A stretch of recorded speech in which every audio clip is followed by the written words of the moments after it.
Operation Confidence and LA Talk Radio proudly presents America's Invisible Heroes radio talk show. Tune in weekly on Sundays, 2 to 3 p.m. Pacific Time, with your hosts, Consuelo Mackey, U.S. Army veteran and co-host Matt Davison, announcer Taylor Marcella, and Brooke Gadesi, U.S. Army veteran and entertainment segment host Charles Whitehead, Veterans and Legal segment host, attorney Danielle Sherrod, U.S. Army Veterans and Lifeline for Women Veterans segment host Martha Elena Varela, Veterans in Recovery host Anthony Akinpora, and U.S. Air Force veteran and Incarceration to Success segment host Kevin Lewandowski. For more information or to be a guest on our show, email info@operationconfidence.org. Welcome, everyone, and happy Father's Day to all those marvelous fathers out there. It's a wonderful, wonderful day, and I want to wish my dad a happy Father's Day, although he's resting in peace, but he's looking down at us. And I wanted to thank all of our dads out there, our Facebook Live dads, and our radio listener dads, and to welcome you to another American Invisible Heroes. Our show is dedicated to our veterans and their families. And yes, I'm your host, Consuelo Mackey, Executive Director of a grassroots nonprofit organization called Operation Confidence. For those who are new to the show, American Invisible Heroes strives to provide a platform for our veterans to be able to share their experiences, heartfelt stories, resources, challenges, and accomplishments. Now, I would like to introduce my fabulous co-hosts. Today, we're all happy as we can be to have the board president, Operation Confidence board president, Jimmy McGee.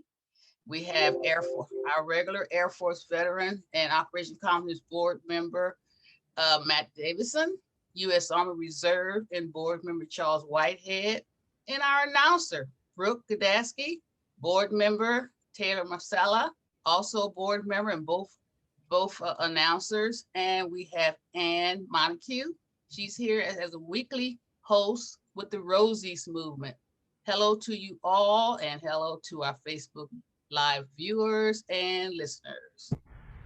Hi, everybody. Hello. We're gonna turn it over to Charles now. He has something to share with us today. All right, this is not a hot news thing, but it is really. History was made when President Joe Biden signed into law Juneteenth as a federal holiday on June 17th, 2021, just this past Thursday, I think, celebrating the emancipation of African Americans who have been enslaved in the United States. That's important. Originating in Galveston, Texas, it is now celebrated annually on June 19th throughout the United States. With increasing official recognition, it became a federal holiday in 2021. It is commemorated on the anniversary date of the June 19th, 1865 announcement of General Order Number 3 by Union Army General Gordon Granger, proclaiming freedom from slavery in Texas.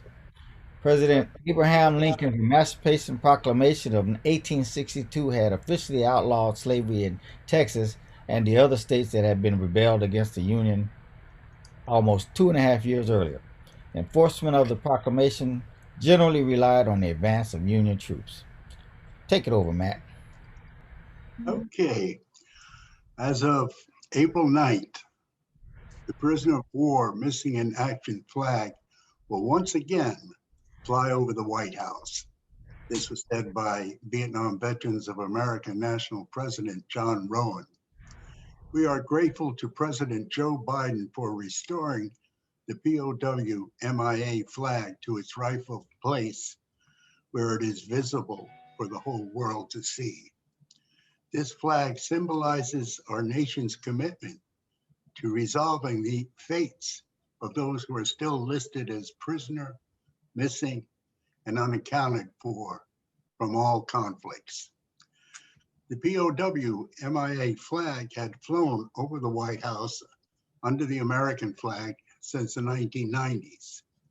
On June 14th, 2020, Flag Day, Trump ordered the POW MIA flag removed, despite having signed into law the National POW MIA Flag Action, November 17th, 2019, a law that ensured the flag would forever be visible from all federal buildings, including the White House.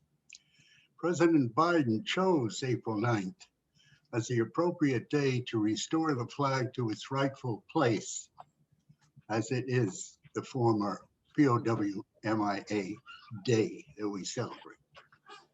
Created for the National League of Families of American Prisoners and Missing in Southeast Asia and officially recognized by the U.S. Congress, the POWMIA flag stands for our nation's commitment to resolving as fully as possible the fates of Americans still prisoner, missing, and unaccounted for in Southeast Asia and elsewhere, thus ending the uncertainty for their families and the nation.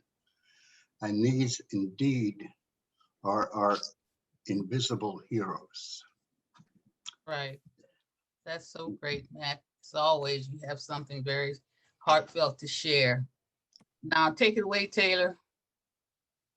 Dear Connie, we are pleased to introduce Operation Confidence Board President Jimmy E. McGee as a pharmacist. Jimmy McGee comfort and care to his veteran patients through careful formulations of treatment that could potentially save their lives. He first got his start in the field of pharmaceuticals. Sorry, my niece wants to say hi to everyone and happy Father's Day. Pharmaceuticals while studying at the University of Southern California School of Pharmacy. This provided him a once-in-a-lifetime opportunity to work for the U.S. Department of Veterans Affairs in the Veterans Hospital of Wilshire District in Los Angeles. Excuse me.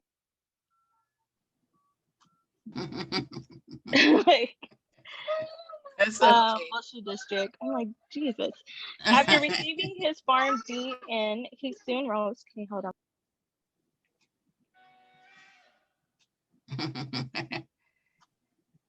She's gonna put the little baby away for a minute. She wants to be on TV with us. It happens to all of the big news people too.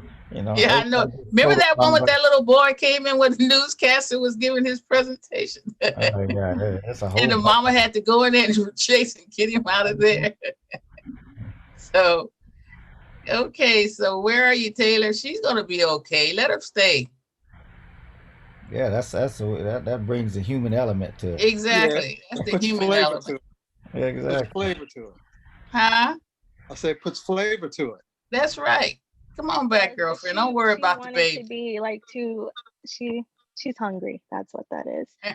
Excuse me. After receiving his Pharm D in, he soon rose in the ranks within the VA hospital and was instrumental in many pharmaceutical innovations, such as the unit dose system, which provided the proper calibration and preparation of intravenous medications.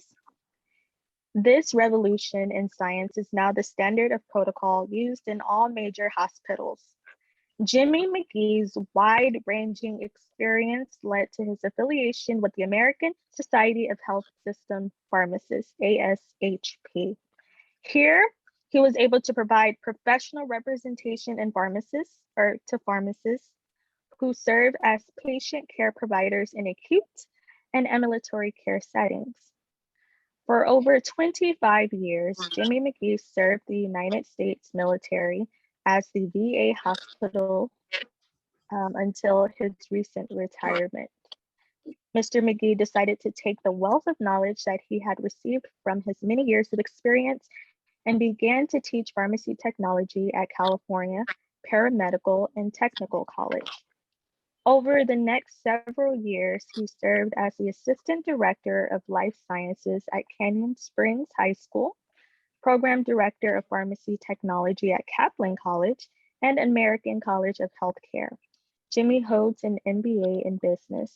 Jimmy, take it away. Oh, thank you. Wow, it's nothing that I have to say. Hello, and happy Father's Day to everyone. I'm so happy to be here. And thank you so much for having me. I feel so honored. Thank you so much. One thing I want to kind of expand on is that, you know, I worked at the VA. I was blessed to work at the VA, and my screen door keeps slamming, you know, back there. Well, you know, I was able to work with the veterans all the way from like I was really young, all the way from World War II vets and to Vietnam vets, Korean War vets, and all the way to Desert Storm. You know, so I had, you know, I was able to work with all those vets there that worked at the that were patients at the VA, and also some of them worked as volunteers. You know, especially our World War II veterans. You know, they worked as volunteers there. And I was so blessed to work with them and to hear those stories. I'm telling you, they, especially the older dudes, they had stories while I was there, you know. But I just am so pleased to be here, and thank you so much. And please forgive me for not showing up a little earlier, but I took the COVID shot and it put me down for weeks. I mean, weeks. Now, I'm not discouraging anyone. I encourage you guys to take it, but I'm just saying, for me, you know, it put me down a long time, you know. And see, I'm also a high school football coach, and, you know, and that kind of messed with my situation there too. But I'm here now. And if you guys have any questions for me, I'm here to answer them, to talk to you, whatever you need from me. Well, I'm happy to have you on here, my buddy. And Jimmy's been board president for several years. We go back many years. I know that he has a tremendous contribution to our veterans community and assisting Operation Confidence with our mission, which is providing shelter, all type of resources, and we're going to get that housing development, aren't we, guys? That's right. That's for sure. So I thank you so much. And he's going to be on every month and being able to share some heartfelt stories and some great information that we all need to learn about. Okay. Thank you, Jimmy. You're welcome, sis. Okay. We're going to move on now. We got Brooke. Did you come on? I am here. I'm sorry. I'm having issues today. So once I turn on my video, it bumps me off, but I'm here.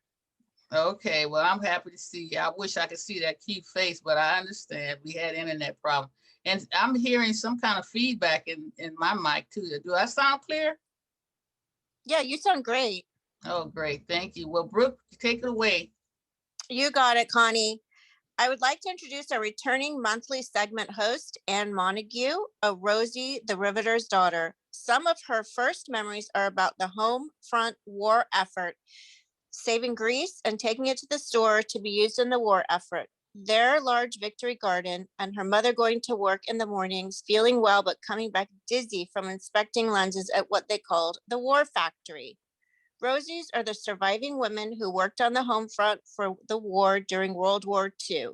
They encourage people to find them, learn what they did then, and get Americans to work with them now, though they're all above 90, to do projects that leave a lasting record of their legacy.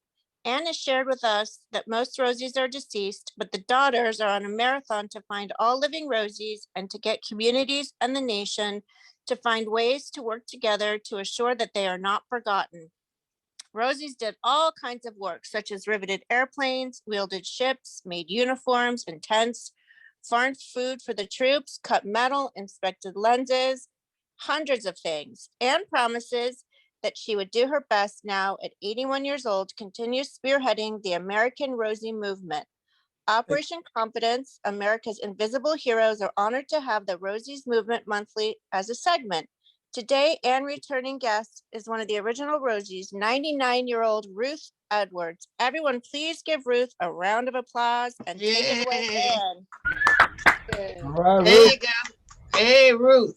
Thank you. First, I want to ask, do any of the males know how to give a wolf whistle? Who knows how to give a wolf whistle? Anybody know how to give a wolf whistle? Girls, I bet you can do a good wolf whistle, can't you? I don't know what it is. I know how to whistle. You but know that You know, whoop. it's in the 40s and 50s when a good-looking girl would go up the street, the males would give, and I can't, put their fingers in their mouth. And There you go.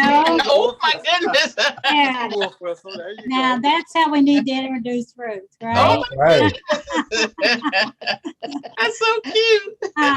No, I'm serious. I couldn't find anybody to give me a wolf whistle, so we need a recording of you, and I'm going to put it on the website. There are a lot of beautiful ladies on that website. All right. Uh, Now.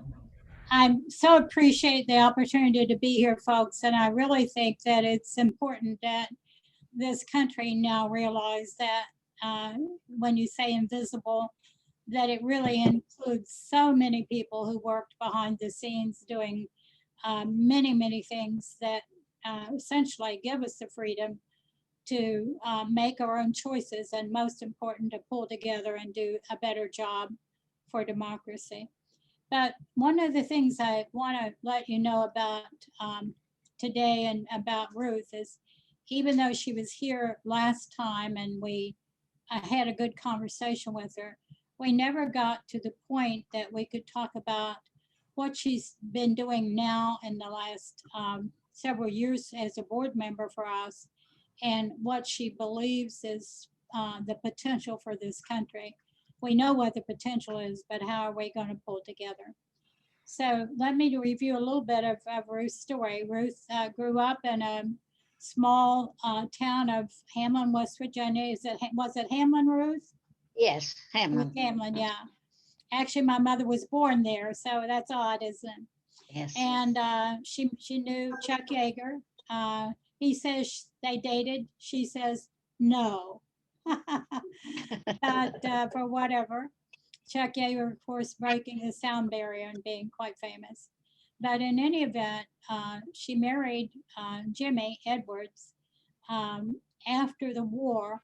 And during the war, while Jimmy was gone away to the Pacific, she worked in a factory in South Charleston, West Virginia, which was essentially a factory within a factory. So it was Carnegie, Illinois Steel that was within another factory, which was the Naval Ordnance Center. That's how big this production was, and how quickly we changed in an instant in this country to being extremely focused on the war effort. So we thought we would give Ruth the opportunity to finish talking today about what it was like for her boyfriend Jimmy to come home, to realize that he was disabled, and to pull herself up to the point that she was a leader in the state of West Virginia in education. And most of all, what it means that we have the American Rosie movement with people like Ruth helping us. And the whole theme is how we're going to pull together. We pulled together then, we can do it again. It's our only hope. That is something that Rosies have been saying the whole time I've been interviewing them since 2008. Anyway, Ruth, why don't you start talking a little bit about what you did at the factory, but most of all, what happened after the war and where are you now? Okay. First of all, that was one of the best wolf whistles I've heard in a long time. It's And the cutest thing. I wanted to say, here's my POW Oh, flag. really? All right. I was impressed to know that it had been put up again where it was supposed to be. So I was really impressed with his talk about that. Yeah. And then getting back to my experience, as Ann said, I worked in the Naval Ordnance Plant. I started working there when I was 19 and worked until the end of the war. And I was an expediter, which was similar to an inspector, because you went from machine to machine to make sure that all the supplies that were needed were there. And there were no cell phones and no type. We were the communications link between production and management. And it was a very interesting job. We had to make several trips during a shift to inspect the machines. And that's what I did at the plant. And there was a heating unit plant there, heat treatment they called it, where they hardened the steel plates and all the steel work that they did. And there were these huge cranes that would go up and down the aisles, the bays, with those large plates of steel, and they would lower the crane, pick up the plates and put them in the furnaces and get the heat so hot and keep it that way for so many hours. And then they would get the crane would come back, pick up the plates and take them and drop them in some kind of a solution to harden the steel. So it was very, very interesting. All of the work was interesting. And there were women there from all over the state, and women that had never worked outside the home. They had been homebodies. So they said they came out of the kitchens. So that was a big thing for them. And you met an awful lot of people. The atmosphere was fantastic. It was patriotism from the get-go. I mean, everybody was so patriotic. Most of the women had husbands or boyfriends or brothers in the service. And that's the reason we were there, was because the men all had to go to war, and that left the plants without anybody to run the machines. So the women pulled together and they got those jobs, and we kept the plants going. So all the major manufacturing plants converted to war materials. So they were making war materials, and they had to have workers, of course. So the women united, and they got in there to fill those jobs, and we got the job done. Yeah. And then when we talked last, Ruth, you really didn't get a chance to talk about the impact of the war on your husband and on your family. I think this to me is something that's really not recognized very often when people talk about Rosie's. It's basically about the work, and yes, sometimes it's not even very much in depth about that. But the fact that you cared for a disabled veteran, why don't you yes. describe what it was like for him to come home and when you realized he was disabled? All right. While I was working, my boyfriend, we dated all during high school, and he was in the had gone to he enlisted before the war started, when the war was going on in Europe, and he enlisted and was sent to the Pacific, and was had just left Pearl Harbor on his way to Manila when the bomb was dropped on Pearl Harbor. So he was in Manila at the camp called Camp Nichols, and that's where he was. So he was right involved in the whole thing. He was captured on Bataan. They fought until I believe it was April the 9th.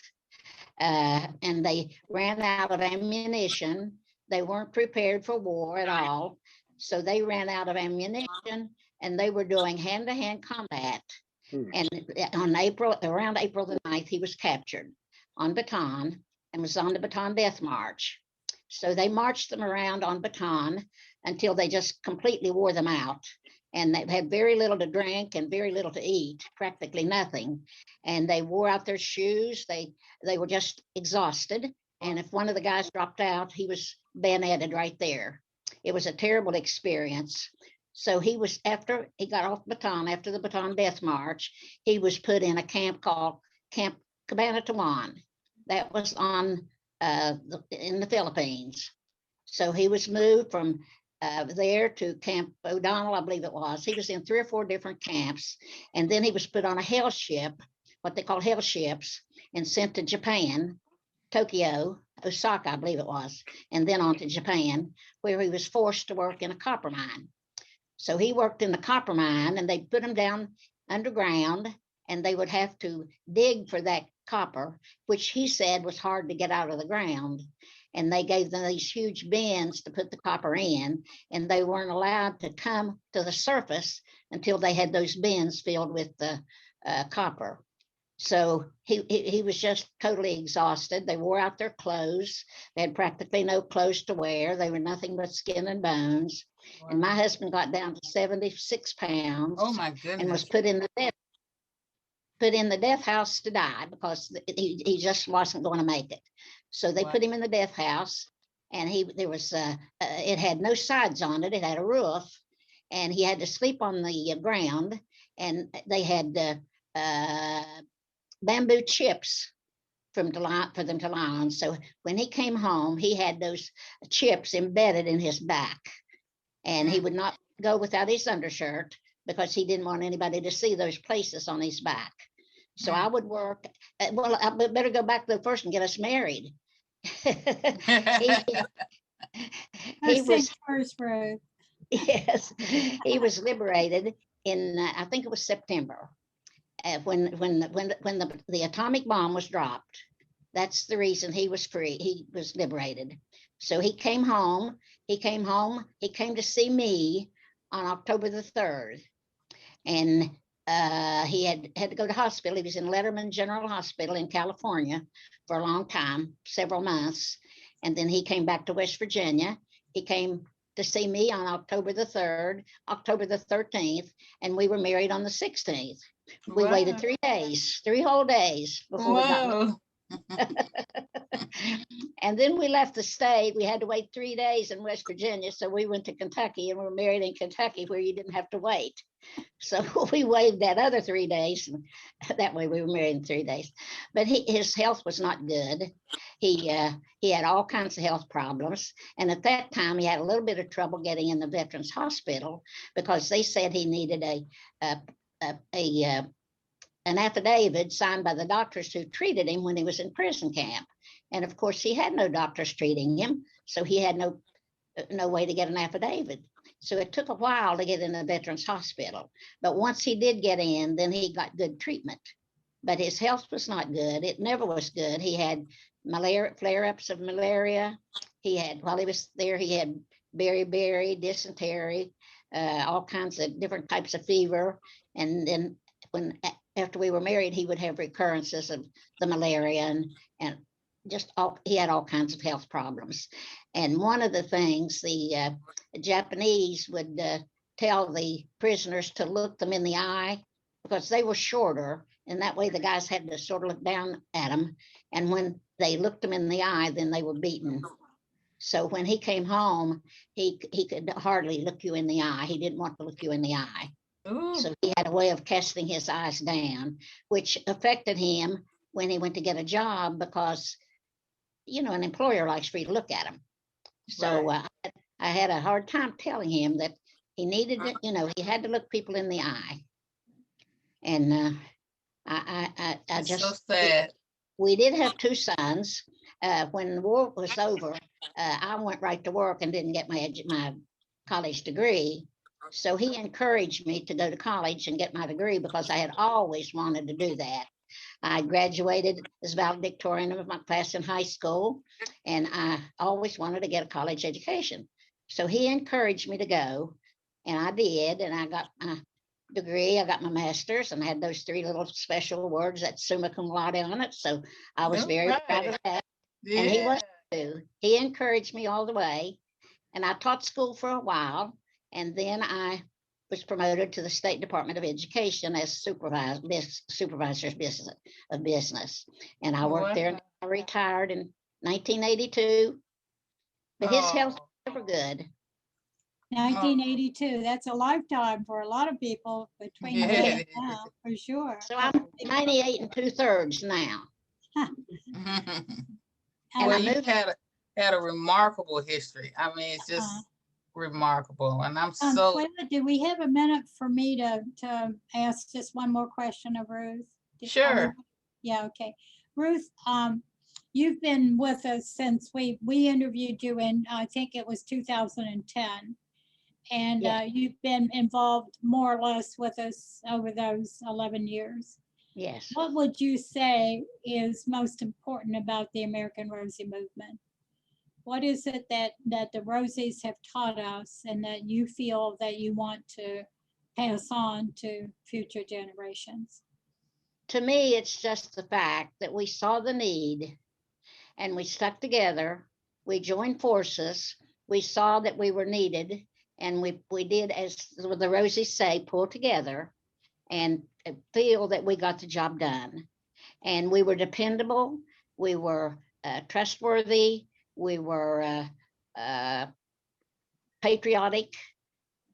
And we just like to see a job done well. And we like to see unity. We like to see people stick together without dissension of any kind, or as little as possible. And it's just a wonderful thing. And Ann has done, you have done such a wonderful job keeping the Rosies together and doing this for us. I Well, really honor you for that. it's Yes, been she has. my She's a privilege. hard worker. Yeah, Yes. it's been my privilege. The only thing that I would add about Ruth here is I think that people need to recognize that this isn't the past, it's the present and the future. So when the Rosies said early on, when I started interviewing them, we pulled together then, we can do it again. Truly, it is our only hope. I really believe that. And we have 3 phases of our work in the American Rosie Movement. Phase 1 is the different projects we did over 18 years, interviewing somewhere around 150 to 200 women so that we knew what it was really about. But now we're launching the American Rosie Movement in 6 cities, plus all around the country and the world really, on September 3rd, ringing bells for Rosies. But that's just to awaken the people. It isn't just for celebration. It's to awaken people to the fact that no matter whether you're from North or South or what your heritage is or whatever, we basically know that we can pull together. The women did, and we can do it again. And we can't leave the women out. And we need to start recognizing the contributions of young women as well as men who are heroes and risking their lives. That's So, right. yeah. Well, we're so happy to have you on a Thank monthly you. segment. And maybe when you come back next month, you'll play that piece, that documentary. What was that on what's CBS or NBC? What was Yeah. that? Was that Are NBC? you talking about the Today Show? Yeah, that's right. Yeah, the Today Maybe Show. We have a we'll nice. make Yeah. sure that's shown next month We when you also come back. have a video of an African-American woman who has a great story that I should email over to you and see if you want to use segments of that. Her name- Sure. Well, we want to see yours first and then for sure hers as well. Okay, all right. that's Okay, great. that is so great. Thank you so much. And Ruth, you just our little pet now. We love you to death. You have to be one of the regulars on the show. She is so cute. Isn't she wonderful? Yes. Isn't she Another smart? applause, guys, please. That's 98 and a half years old. I'm isn't that just amazed. something? She's Right. amazing. 98 and 2/3, I think she said. Two-thirds now. Two-thirds. Well, I'll be October, okay. you figure it out. October. Let's see, 6, 98 7, 10, 2/3. 4. If Well, I would be only fifty.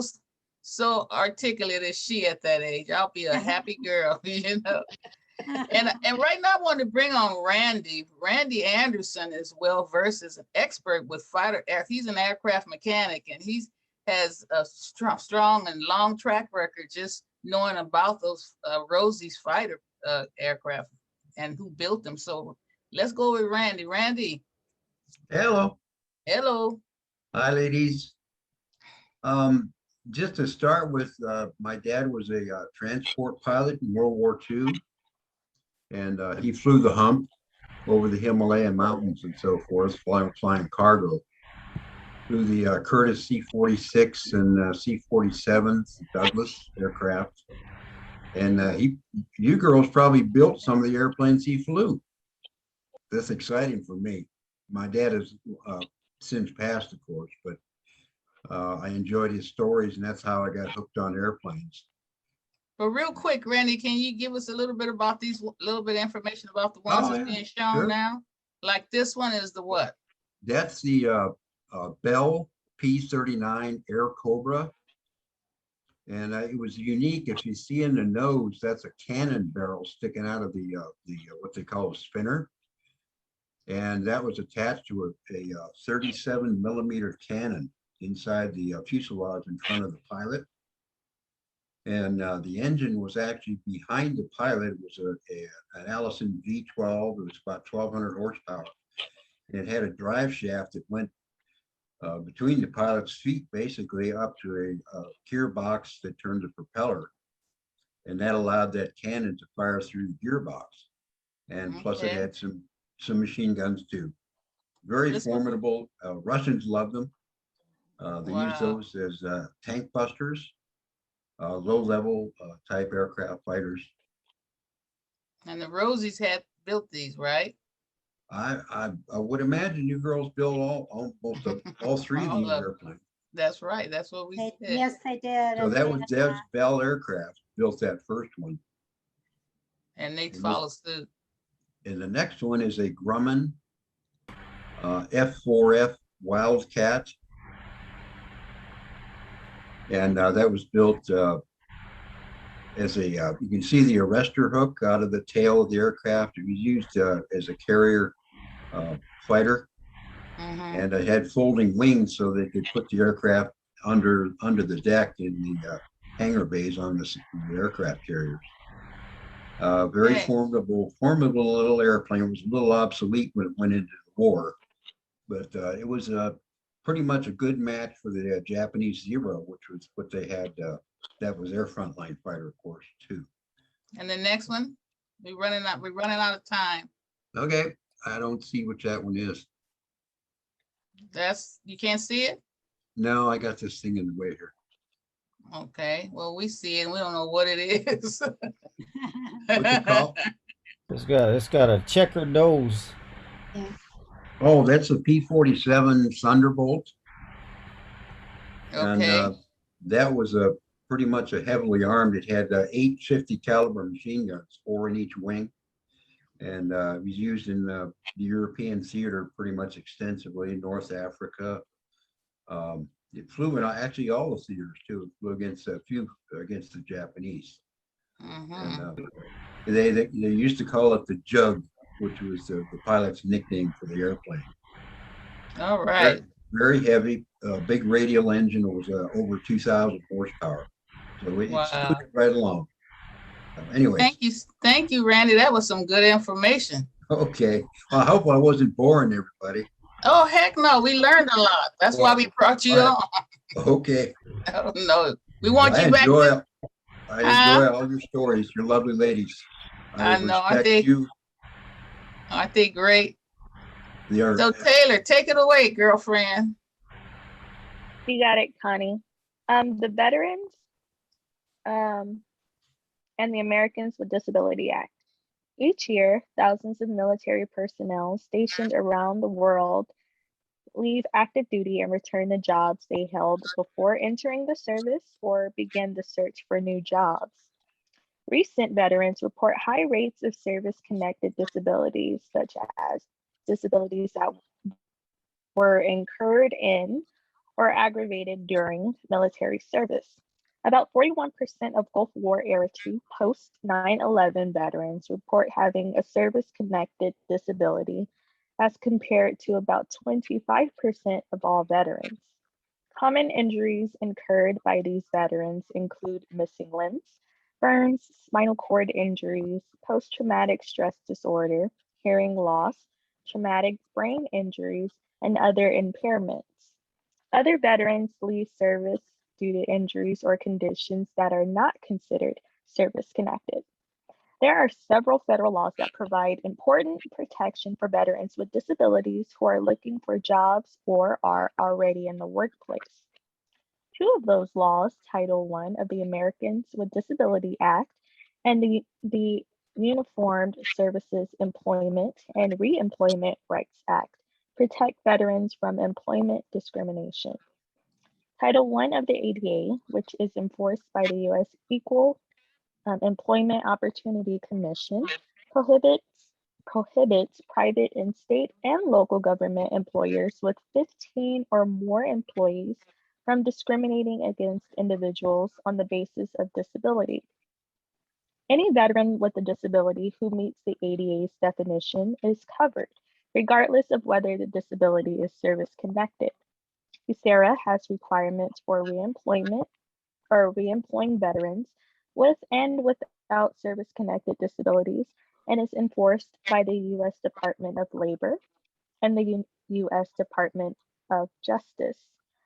For more information, contact Laws Protecting Veterans with Service-Connected Disabilities, ADA, U.S. Equal Employment Opportunity Commission.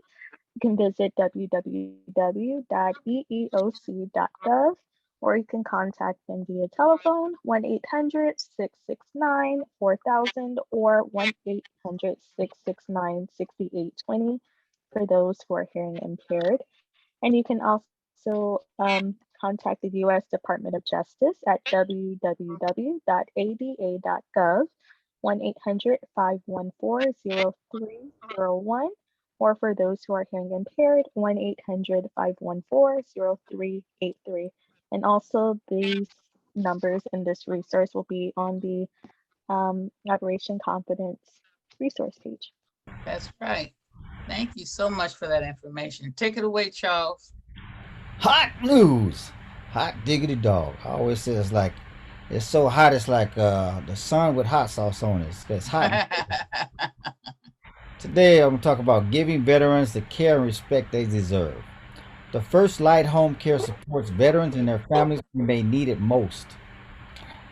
For members of the greatest generation, dealing with the challenges of advancing age to combat veterans living with injuries sustained in the field. Even active duty military families that need a hand around the house while their loved one is deployed, you know, they can help them all. First Flight can help them all. And without exception, you can trust them to the honest, compassionate, and considerate help they give you. They treat our nation's veterans and their families with the respect and dignity they have earned. Service with honor. At First Light Home Care, their caregivers believe in service with honor. It's why they devote themselves to helping others maintain their independence and enjoy the quality of life they deserve. They take pride in the care and peace of mind we provide to our clients and their families, and we consider it a privilege to serve the brave men and women who dedicate their lives to defending our country. That's coming straight from First Light. They offer friendly, professional, companion, and non-medical personal care that covers everything from household duties like cooking, cleaning, and laundry to individual needs such as bathing and hygiene, continence and toileting care, mobility assistance, and assistance with eating. They also help out with the running errands, organizing bills, taking care of paperwork, or just sit down and enjoy some, pleasant conversation, whatever is needed. If you think that you are a loved one, if you think that you or a loved one could benefit from their care, speak with someone now. You can call 661-441-3384, or you can go to www.firstlighthomecare.com/home healthcare Santa Clarita Services Veterans Services. Can you repeat that number, please? 661-441-3384 or www.firstlighthomecare.com. Take it away, Taylor. Before you do, let me make one more thing. I know we're running out of time, but as a shout out to Dorsey Duhan, tomorrow is Make Music Day. So if you want to go, I know we're just getting open, www.makemusicla.org, and check out where the free music is at. Oh, that's right. Dorsey is one of our monthly hosts, so that's good to know. Thank you. Taylor. Now it's time to hand it back over to Matt to acknowledge a special American Invisible hero. Okay, today I want to acknowledge Colonel George Day's story. It starts on the day his F-100 was shot out of the sky over Vietnam on August 26, 1967. Then Major Day was leading a Misty forward air control flight when his plane was crippled by anti-aircraft fire. He ejected but was badly injured in the process. Not long after reaching the ground, he was captured and taken to a small POW camp. According to his Medal of Honor citation, he tricked his guards and made a break for it into the jungle. Despite his injuries and incurring more, Day traveled south towards the DMZ. He survived on berries and raw frogs. He made it very close to the American lines, but was unable to signal several American airplanes overhead. Suffering from delirium, he began wandering aimlessly until he was recaptured by the Viet Cong, who shot him in the hand and leg in the process. Once in captivity, Day offered nothing but maximum resistance to the enemy and kept the faith with his fellow POWs. along with receiving the Medal of Honor for his bravery, his escape, and resistance. He also received the Air Force Cross for his staunch refusal to cooperate. To date, he is the only man to receive both awards. That's my story for today. Oh, thank you so much. As always, you have something very touching to share. Okay, well, Charles, what about our sponsor? Yes, we have to talk about the PVA. These guys are great guys. They have they're taking care of veterans, especially during the pandemic, and they're our sponsor. And of course, I'm going to show you a little short video with we'll plug them and plug them away. Check them out. PVA in Long Beach. That's the California chapter, but you can just get in touch with the PVA worldwide anyway, or here in the international, national, I should say. Video coming right now.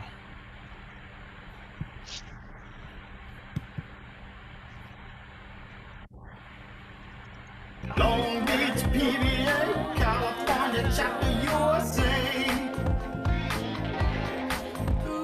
The city by the waterfront, where the veterans work and play. Long Beach, PVA, California chapter USA. The city by the waterfront, where the veterans work and play. Long Beach, PVA, California chapter. Long Beach, PVA, California chapter.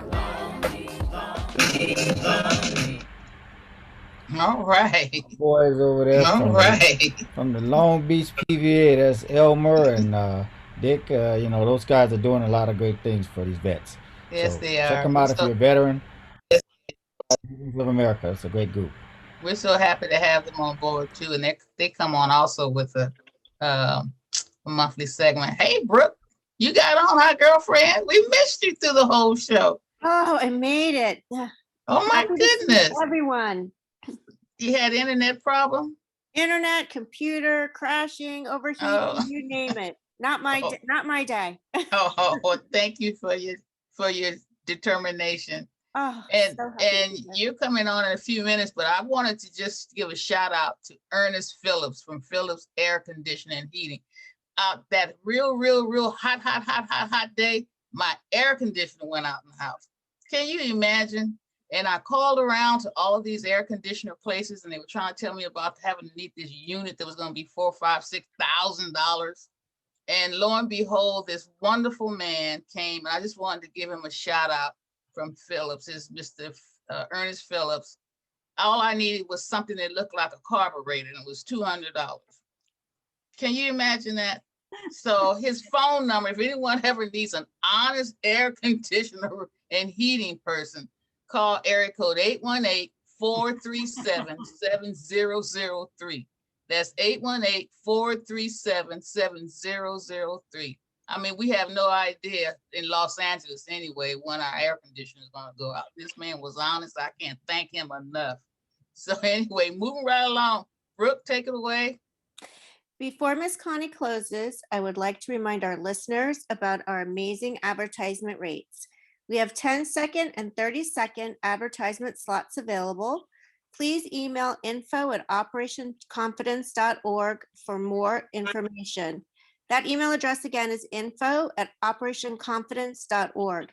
And visit the Operation Confidence website at www.operationconfidence.org and go to our resource page for some amazing resources.